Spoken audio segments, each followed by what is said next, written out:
నమస్కారం. మీ రోజును దేవుని వాక్యంతో ప్రారంభించాలంటే తెలుగు బైబిల్ ఛానల్ చూడండి. ఇక్కడ ప్రతిరోజు బైబిల్ వాక్యం యథాతథంగా చదివి వినిపించబడుతుంది. దేవుని వాక్యాన్ని నిత్య జీవితంలో భాగం చేసుకోవాలంటే సబ్స్క్రైబ్ చేయండి. అపొస్తలుల కార్యములు 9వ అధ్యాయం.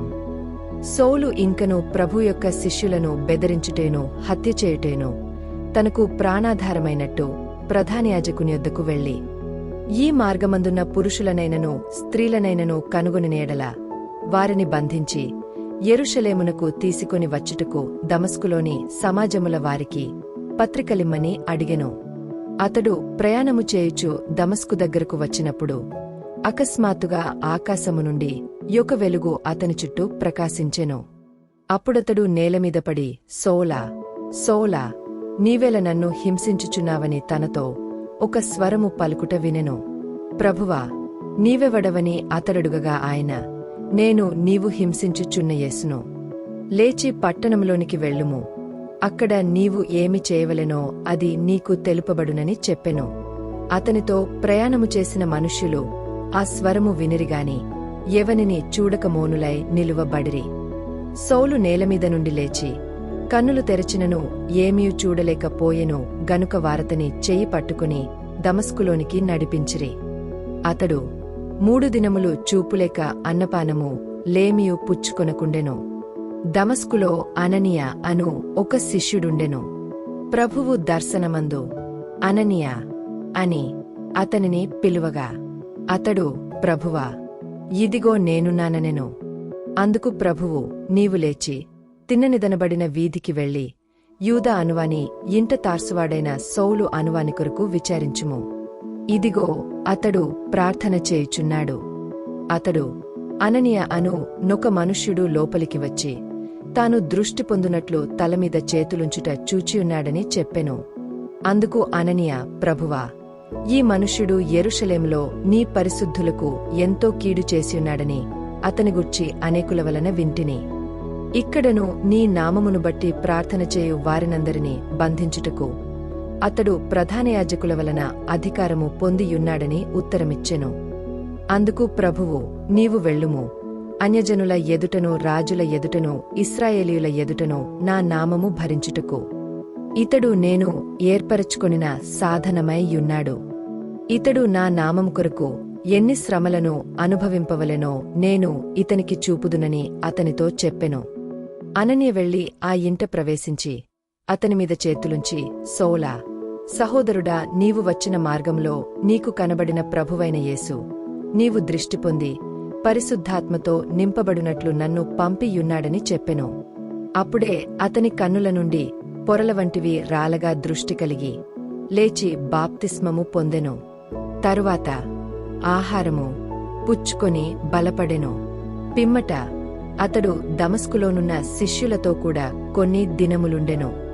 వెంటనే సమాజమందిరములలో యేసే దేవుని కుమారుడని ఆయనను గూర్చి ప్రకటించుచు వచ్చెను.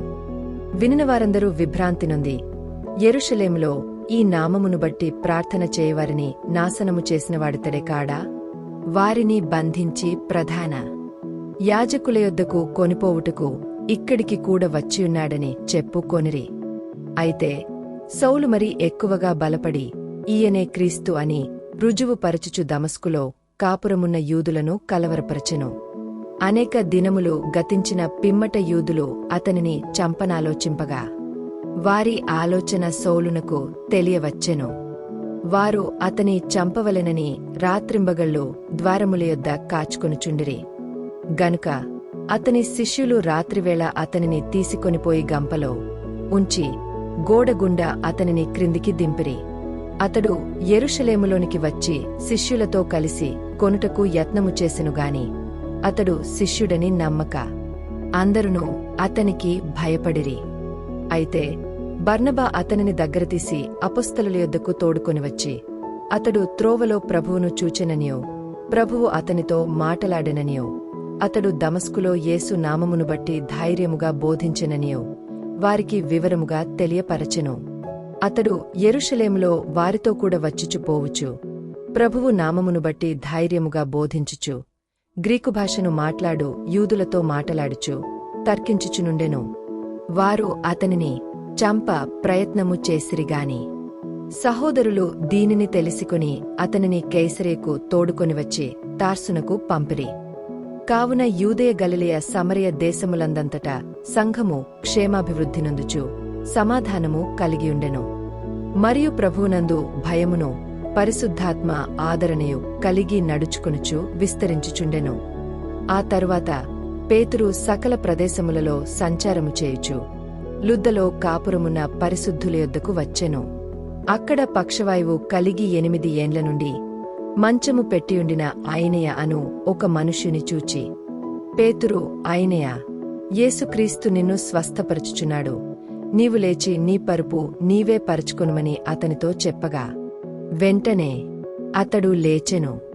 లుద్దలోనూ షారోనులోనూ కాపురమున్నవారందరూ అతని చూచి ప్రభువు తట్టు తిరిగిరి. మరియు యొప్పేలో తబిత అను ఒక శిష్యురాలు ఉండెను. ఆమెకు భాషాంతరమున దొర్కా అని పేరు. ఆమె సత్క్రియలను ధర్మకార్యములను బహుగా చేసి యుండెను. ఆ దినములేందామె కాయలాపడి చనిపోగా వారు శవమును కడిగి మేడగదిలో పరుండబెట్టిరి. లుద్ద యొప్పేకు దగ్గరగా ఉండుటచేత పేతురు అక్కడ ఉన్నాడని శిష్యులు విని అతడు తడవు చేయక తమయొద్దకు రావలెనని వేడుకొనుటకు 2 మనుష్యులను అతని యొద్దకు పంపిరి. పేతురు లేచి వారితో కూడా వెళ్లి అక్కడ చేరినప్పుడు వారు మేడగదిలోనికి అతనిని తీసుకొనివచ్చిరి. విధవరాండ్రందరూ వచ్చి ఏడ్చుచు దొర్కా తమతో కూడా ఉన్నప్పుడు కుట్టిన అంగీలును వస్త్రములును చూపుచు అతని ఎదుట నిలిచిరి. పేతురు అందరిని వెలుపలికి పంపి మోకాళ్ళుని ప్రార్థన చేసి శవమువైపు తిరిగి తబితా, లెమ్మనగా ఆమె కన్నులు తెరచి పేతురును చూచిలేచి కూర్చుండెను. అతడామెకు చెయ్యి ఇచ్చి లేవనెత్తి పరిశుద్ధులను విధవరాండ్రను పిలిచి ఆమెను సజీవురాలనుగా వారికి అప్పగించెను. ఇది యొప్పేయందంతటా తెలిసినప్పుడు అనేకులు ప్రభువునందు విశ్వాసముంచిరి. పేతురు యొప్పేలో సీమోనను ఒక చర్మకారుని యొద్ద బహుదినములు నివసించెను.